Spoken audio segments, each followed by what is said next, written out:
কালকে যেখানে শেষ করেছিলাম সেখান থেকেই মনে হচ্ছে আবার শুরু করলাম। খালি চোখে দেখা যাচ্ছে পিছনে পুরো বরফে ঢাকা পাহাড়, 12,000 ফিট উঁচুতে। এটা সবুজে মোড়ে একটা গ্রাম। স্বর্গের যদি কোনো ডেসক্রিপশন দেওয়া যায় তাহলে এটাই হচ্ছে স্বর্গ। হচ্ছে পাপকুণ্ড, আর এইদিকে যেটা দেখতে পাচ্ছ এটা হচ্ছে পূর্ণকুণ্ড।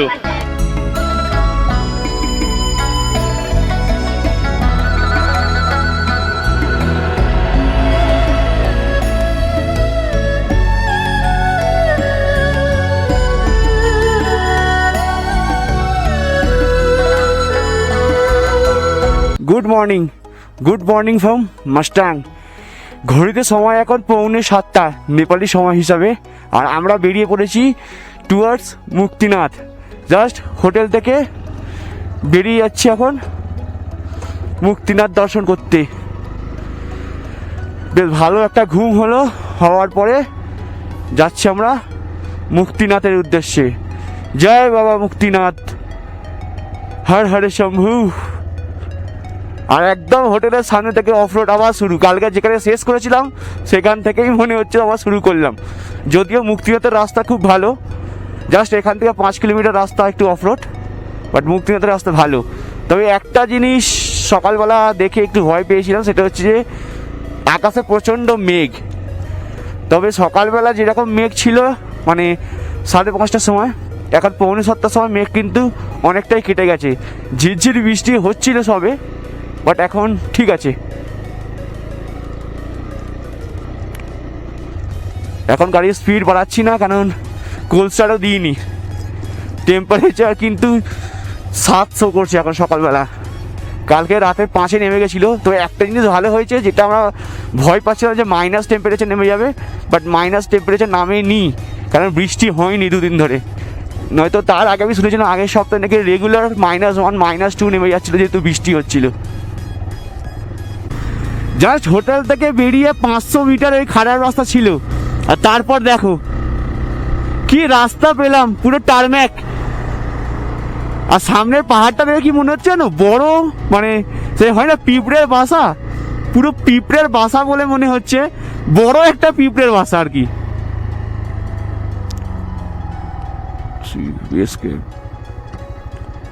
মুক্তিনাথ 21 কিমি দিস সাইড।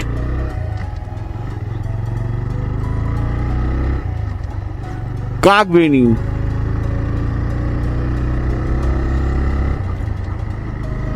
সামনের ওয়েদার তো ক্লিয়ার। ও মাই গড, কি লাগছে দেখতে। মাস্টাং ঢোকার পর না এই পুরো রাস্তা আর চারিদিকে ল্যান্ডস্কেপ দেখে পুরো স্পিতি ভ্যালি আর লাদাখের সংমিশ্রণ বলে মনে হচ্ছে। দারুণ দারুণ, হোয়াট আ ভিউ।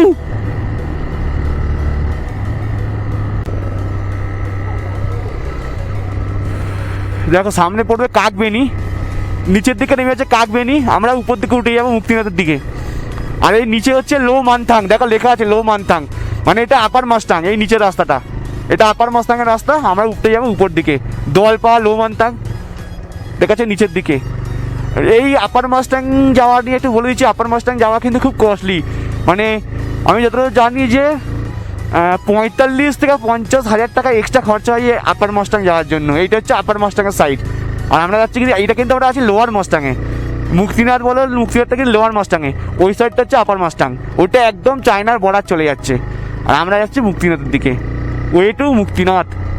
সামনে রেঞ্জটা দেখো একবার, পিকটা দেখো সামনে, পুরো স্নো কভার্ড হয়ে আছে। মেঘের আকাশ মানে মেঘের আড়াল থেকে আস্তে আস্তে বেরোচ্ছে এগুলো পিকগুলো। একটা জিনিস ওরা জানিয়ে রাখি যে আমরা কিন্তু জমসমে ছিলাম 9,000 ফিটে, আর 9,000 ফিট থেকে কিন্তু আমরা 14,000 ফিটে উঠছি মুক্তিনাথ দর্শন করার জন্য। মানে বুঝতে পারছো, 5,000 ফিট আমরা ক্লাইম্ব করবো মাত্র 25 কিলোমিটারে। পিকটা দেখো একবার ওখানের, অমায়িক সুন্দর, অমায়িক সুন্দর। ভাই আমি তোমাদের কয়েকটা জিনিস সাজেস্ট করবো, যারা রাইডার আছো তাদের জন্য শুধু এটা। তোমরা যারা রিসেন্টলি প্ল্যান করছো বা করবে ভবিষ্যতে মাস্টাং আর মুক্তিনাথের জন্য, তাদেরকে বলবো যে তোমরা পোখরা থেকে না একদম আর্লি মর্নিং বেরিয়ে এসো, 7টা বা 7:30 ম্যাক্সিমাম। তাহলে কি হবে, পোখরার রাস্তা জ্যাম পাবে না। আর শুধু তাই নয়, তোমরা যদি জমসমের সাইডে এসে থাকো তাহলে কিন্তু এই সাইডে রোদ চলে গেলে ঠান্ডা মারাত্মক লেভেলের থাকে, তোমরা চিন্তা করতে পারবে না। আর সেরকম লেভেলে উইন্ড ব্লাস্ট, তো সব নিয়ে কিন্তু বাইক চালাতে খুব সমস্যা হবে। তো আমি সেটাই সাজেস্ট করবো যে 7টা 7:30 নাগাদ করে বেরিয়ে এসে পোখরা থেকে তোমরা আরামসে 3টে 3:30-এর মধ্যে কিন্তু ঢুকে যাবে জমসমে। কেউ জমসমে স্টে করতে গেলে জমসমে স্টে করো, কেউ পিছনে জমসমের পিছনে মারফা আছে, মারফা ভিলেজে স্টে করতে গেলে মারফা ভিলেজে স্টে করো, তোমার যেটা ইচ্ছা সেখানে স্টে করতে পারো, কোনো সমস্যা নেই। তবে জমসমে স্টে করার পর নেক্সট ডে আর্লি মর্নিং বেরিয়ে যায় একদম আর্লি মর্নিং। যেমন আজকে আমরা বেরোলাম, আচ্ছা কি একা লেখা আছে, গেস্ট আর লাইক গড। বাহ, খুব সুন্দর কথা, গেস্ট আর লাইক গড। গেস্টে এটা ভগবানের প্রায়োরিটি দিচ্ছে, আর কি হতে পারে এর থেকে ভালো জিনিস।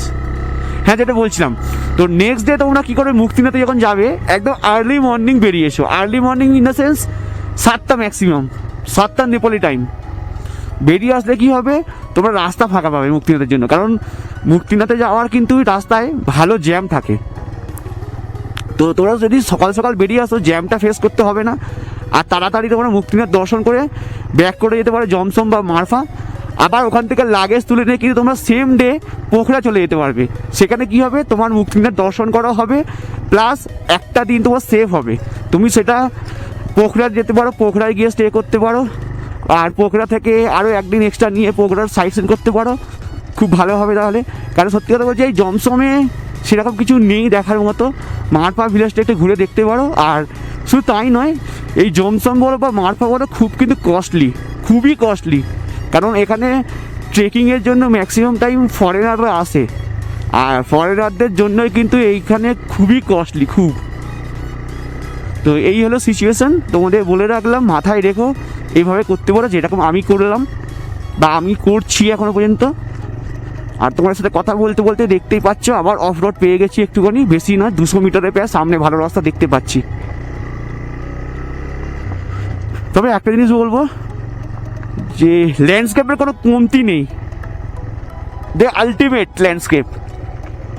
মানে বললাম তো, স্পিতি ভ্যালি আর লাদাখ দুটোকে একসাথে মেশালে যেমন হবে পুরো সেরকম।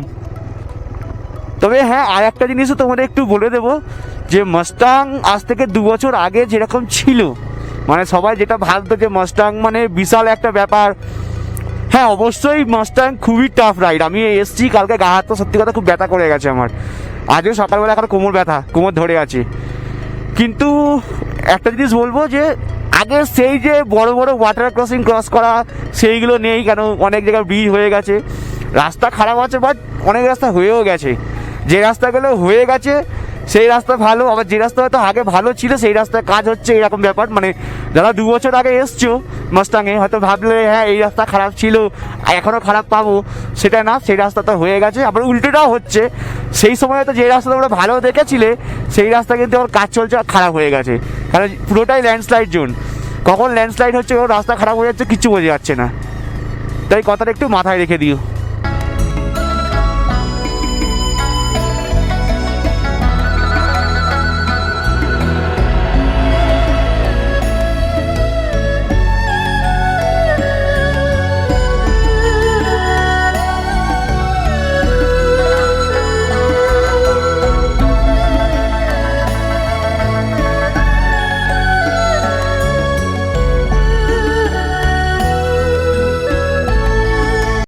সামনের পিকটা দেখো, শুধু এই যে মেঘটা আছে না, মেঘটা ঢেকে দিয়েছে ওরা সেই জন্য, কিন্তু খালি চোখে দেখা যাচ্ছে পিছনে পুরো বরফে ঢাকা পাহাড়, সামনে একটু সবুজের পাহাড়, যেহেতু বর্ষার টাইম আসছে, এদিকটা পুরো ধূসর পাহাড়, ধূসর সবুজ, সামনে সাদা পাহাড়ের পিক।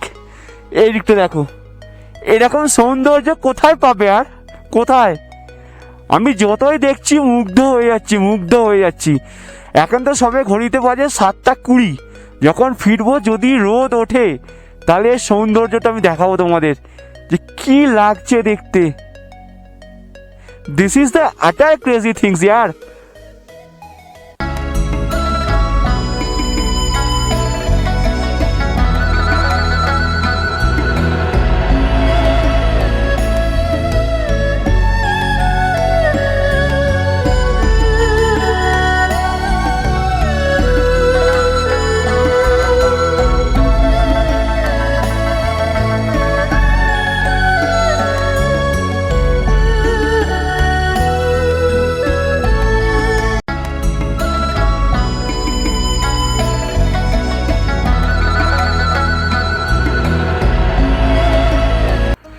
কি ছেড়ে কি শ্যুট করবো কিচ্ছু বুঝতে পারছি না, কিচ্ছু ছাড়তে পারছি না। মানে 500 মিটার করে এগোচ্ছি, পাহাড়ে একটা করে বাঁক ঘুরছি, এরকম একটা ভিউ। ভাবো একবার 12,000 ফিট উঁচুতে এরকম সবুজে মোড়া একটা গ্রাম, ছোট্ট গ্রাম, তার সাথে সাথে এরকম ধূসর কালারের পাহাড় এক সাইডটা, এখানে ছোট্ট সবুজে মোড়া গ্রাম, সামনে একটা স্নো ক্যাপ মাউন্টেন। কি ছেড়ে কি শ্যুট করবো ভাই, শুধু দেখতেই থাকো, তোমরা দেখতেই থাকো। সবাই বলে না যে ভগবান স্বর্গে থাকেন, স্বর্গের যদি কোনো ডেসক্রিপশন দেওয়া যায় তাহলে এটাই হচ্ছে স্বর্গ। দেখো এত সুন্দর, এখানে ধূসর কালারের পাহাড়, তার মাঝে এরকম সবুজের পাহাড় আবার। আর সেই জন্যই হয়তো সবাই বলে যে ভগবান স্বর্গে থাকে। স্বর্গ অন্য কোথাও নয়, স্বর্গ আমাদের এখানেই আছে, আমাদের মাটিতেই স্বর্গ। সেখানে বিরাজ করছেন ভগবান মুক্তিনাথ। মুক্তিনাথ টেম্পল হলো বিষ্ণুর ঘর, বিষ্ণুর বাসস্থান, ভগবান বিষ্ণুর বাসস্থান। সেখানেই আমরা যেতে চলেছি, স্বর্গের কাছে একদম।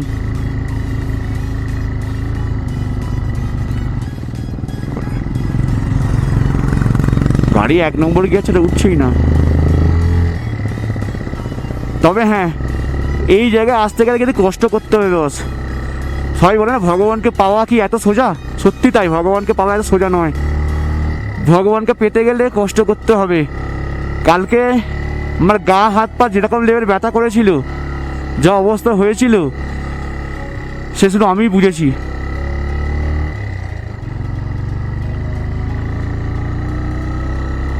কষ্ট করেছি, তাই আজকে ভগবান দর্শন করতে যাচ্ছি। জায়গাটা দেখো একবার, শুধু অন্য লেভেলের লাগছে, অন্য লেভেলের।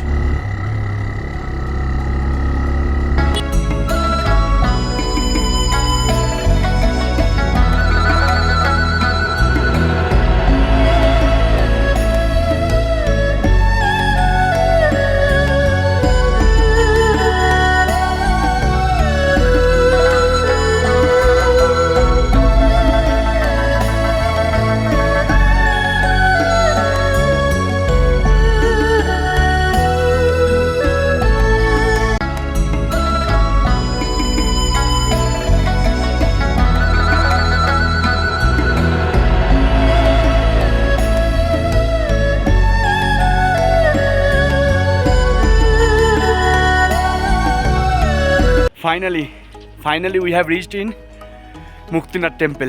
টেম্পলটা উপরে আছে, আমাদের এখান থেকে ট্রেক করে যেতে হয় পায়ে হেঁটে। আর রাস্তার কাজ হচ্ছে বলে বাইকটা একটু আগেই রাখতে হয়েছে, নয়তো বাইক নিয়ে আসে কিন্তু একদম যে মুক্তিনাথ টেম্পলে ওঠার যে সিঁড়ির তলাতেই রাখা যেত। বা যেহেতু রাস্তার কাজ হচ্ছে সেই জন্য অত পর্যন্ত বাইক যাবে না, পায়ে হেঁটেই আমাদের যেতে হবে এখান থেকে। আর বাইকটা ওইদিকে পার্কিং প্লটে রেখে দিয়েছি। ট্রেকিং শুরু হয়ে গেছে আমাদের। আর এই হলো মন্দিরের গেট, মানে এখান দিয়ে সিঁড়িতে উঠে আমাদের যেতে হবে। দেখতে পাচ্ছি সিঁড়ি, এই সিঁড়িতে উঠে আমাদের যেতে হবে। Welcome to Muktinath temple. চলো, জয় বাবা মুক্তিনাথ জি কি জয় হো। করে অনেকটাই আমরা চলে এসেছি। সেই নিচে দেখা যাচ্ছে না, মেঘ ঢুকে গেছে পুরো, এই সাইডগুলো কিচ্ছু দেখা যাচ্ছে না, আর ঘন মেঘ ঢুকে গেল এক্ষুনি। এখন আমাদের অতটা যেতে হবে, অনেকটাই আছে। গেট দেখা যাচ্ছে কিন্তু ভিডিওতে বোঝা যাচ্ছে না, কারণ মেঘ যেহেতু ঢেকে গেছে সেই জন্য। আর এই দিকটা ঠিক এরকম। চলো সামনের দিকটা এগিয়ে যায় আস্তে আস্তে। মাম্পি তো ঠিকঠাকই হাঁটছে, কোনো সমস্যা হচ্ছে না। শুধু একটু বেশি রেস্ট করতে হবে এই জায়গায়, কারণ 14,000 ফিটে আমরা এতটা হাঁটছি, মানে বুঝতে পারছি একটু তো শ্বাসকষ্ট হবেই, শ্বাসের প্রবলেম হবে, সেই জন্য একটু বেশি রেস্ট করে করে আমরা যাচ্ছি। এসে গেছি একদম গেটে। টোটাল 365খানা সিঁড়ি ভেঙে উপরে আসতে হচ্ছে। আর এই 365টা সিঁড়ি এই কারণে আছে কারণ 365 দিনে 1 বছর হয়, সেই হিসাবেই 365খানা সিঁড়ি আছে এখানে। আর এই দেখো, এটা ঘোরানো যায়, যখন নেপালি হয় না ঘন্টা টাইপের, ওই টাইপের জিনিস। এই হলো মুক্তিনাথের গেট। চলো ভিতরে যাই। সিঁড়িতে উঠতে উঠতে এরকম একটা বুদ্ধা স্ট্যাচু দেখতে পেলাম, একটু জুম করে দেখাচ্ছি তোমাদের। এই দেখো গৌতম বুদ্ধ, এটা বসার জায়গা আছে পাঠ মতো, ওখান থেকে নিচের পুরো ভিউ দেখা যায়। আর মন্দিরটা ঠিক এইখানটায়, ঠিক এইখানটা মন্দিরটা। চলো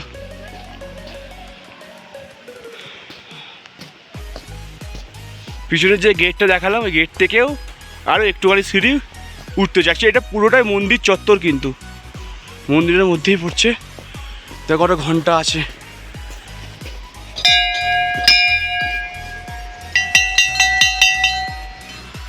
জয় মুক্তিনাথ বাবা কি, জয় শিব শম্ভু।